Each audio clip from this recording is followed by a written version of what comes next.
Hey guys, thanks for stopping by Gregsbeerreviews today. Yeah, the old clock says it's 5 o'clock. Beer 30. Let's go see what's in the fridge today.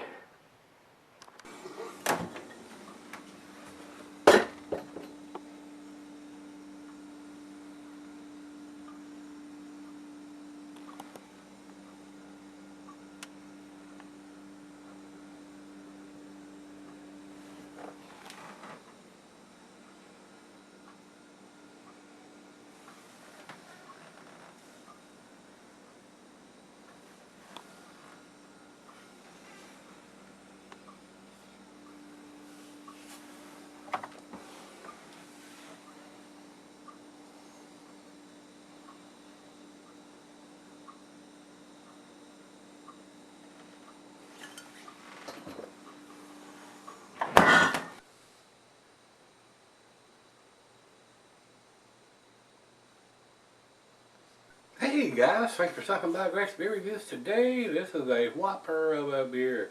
This is Fegley's Brew Works. This is their Hopsalutely. And they're calling this an Imperial IPA. They've got a triple IPA on the label. But that's not a recognized style in the beer judging categories. It only goes up to the double Imperial in an IPA series. But this one is a whopping 11.5%. That is a monster. That's up there with the double dancer beer. I think that's at like a 12.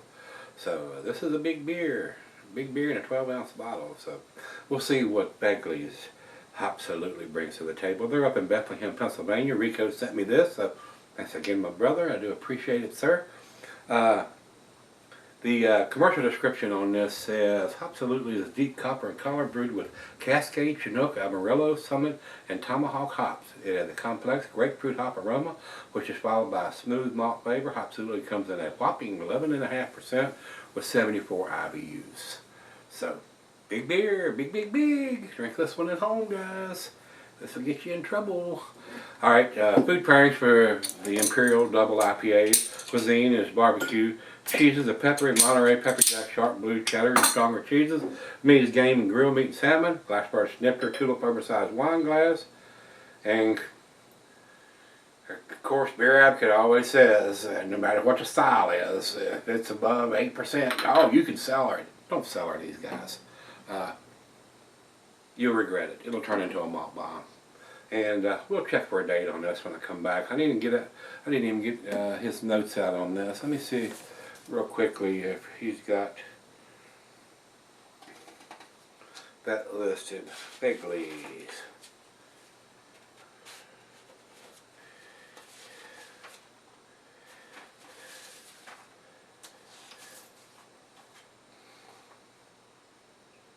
Fegley's Brew Works, absolutely no date. Purchased a couple of days ago, 11.5 triple. He's got 100 IBUs, but I wouldn't doubt it. I mean, a lot of times the Break Beer and Beer Advocate are wrong. I don't see it on the label. So, in my honest opinion, I would think that 11.5% is probably going to be up at around 100 to balance that thing out being that big. So, so he says it's sold in 4-packs. It didn't say what it cost or what the price was on it. So, as you can see, no head left on it. Big beer, a lot of times they don't. Very nice color, very clear. Looks like a filtered beer. I can see right through it. It's a very nice amber color. Let's get a nose on it.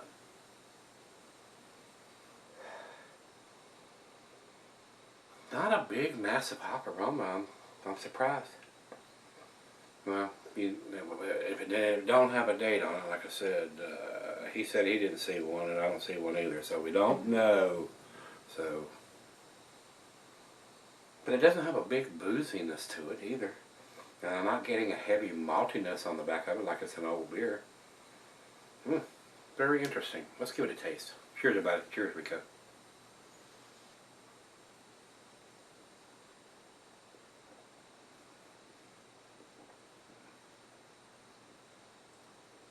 Well, for all the hops they say they've used in this, I am not being blown away.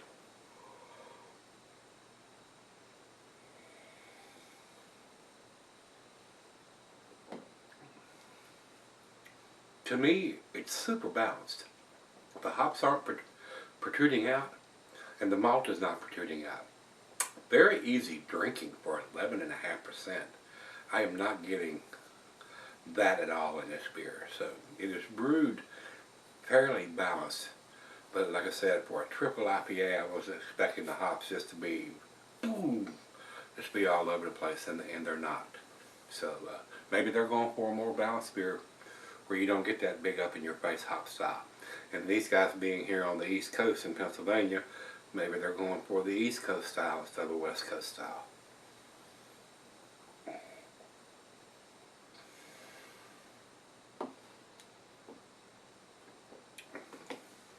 Slight hint of some oranges or some tangerines. A little bit of citrusiness in there. And that's about all I am getting. No pininess, no grapefruit, no pineapple. But it's right out of the fridge. Let's let it warm up and give her a sip or two or three and sip on it for a tag, because this is a sipper, 11.5%. You don't want to chug this thing down. And we'll come back and see if I can pick up anything else once it comes up to room temperature. Alright guys, I'm back. I've been sitting on about 30 minutes or so. Guys, I think the beer is a little on the older side. It's not bad. 11.5% is not going to go bad, but I think the hops have faded a little bit. Slight hint of some grapefruit in there, very subdued. The citrusy, maybe a hint of some oranges or tangerines or something like that in there. Citrusy, but it's not hop forward or outstanding in the hop aroma. And like I said, been 11.5%. I'm not getting a big heavy maltiness to it. It's not a malt bomb or anything, but I don't think it's quite as fresh as it should be for me to be reviewing it. So, but it's very smooth for 11.5%. It's kind of easy drinking, very, very scary easy drinking. The alcohol is very, very, very well hidden. So these guys need to put a date on their IPAs. That's what I'm going to say, and it's going to cost them a grade point. I mean, if you're going to produce an IPA, I don't know how big Fegley's is, but they need to have a dating machine if they're going to produce, especially if they're producing these monster beers too. On top of that, they're not going to go bad, but you're going to lose all that hop aroma if it sits on the shelf 6 months or so. This beer's still going to be good a year, maybe even 2 down the road with as much alcohol as it has, but you're going to lose all that hop profile. So, and I think that's what's happened here. Final chug.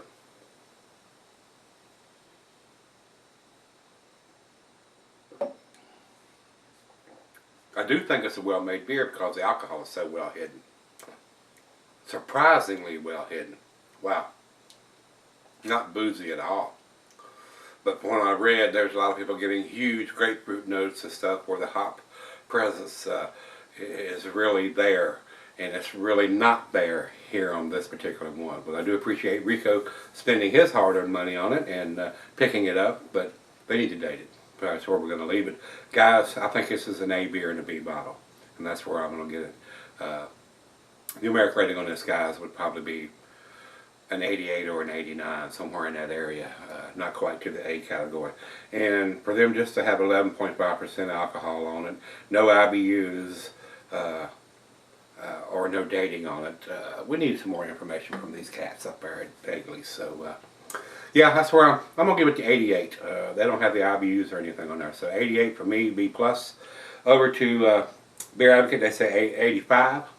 I'm giving them the benefit of the doubt there. I'm giving it a better grade than Beer Advocate is giving it. I could just as easily give it a 85 or a 83.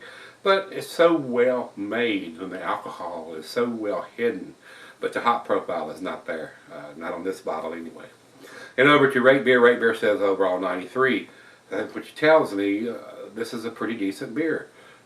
So if they could put a date on it, we would know how old the beer is and what to expect, whether it's a month, 2, 6, 12, how many months old the beer is. And like I said, it's not going to go bad, but being a hophead, we want to get it as fresh as possible and enjoy that hop juiciness and freshness and aromas and taste on a fresh IPA. So, final check-in, we'll run over to Untapped, and Untapped has it at 3.91. So they're right there where I'm at, B+. Upper end of B+, pretty close to the A category. And that's where I agree with that. That's about where I would put it. That's where I did put it. So don't think it's quite to the A category. So we're all over the the board on this, and from an 85, 88, B plus from Untapped, and we got a low A in rate beer. So definitely a well-made beer. We just need to get these guys to get them a damn daily machine. What do you think? Yeah, that's what they need. And it'd be nice for them to put the IBUs on it too, so we'll know. If it's because I said I had one place is telling me it's 74 IBUs, and Untapped has it at 100. So a lot of misinformation, if you will, and lack of information. So if you've had this one from Fegley's Brew Works or Hopsalutely, let me know what you think, guys. Come on back tomorrow. Let's dig something tasty out of that bridge. See you there.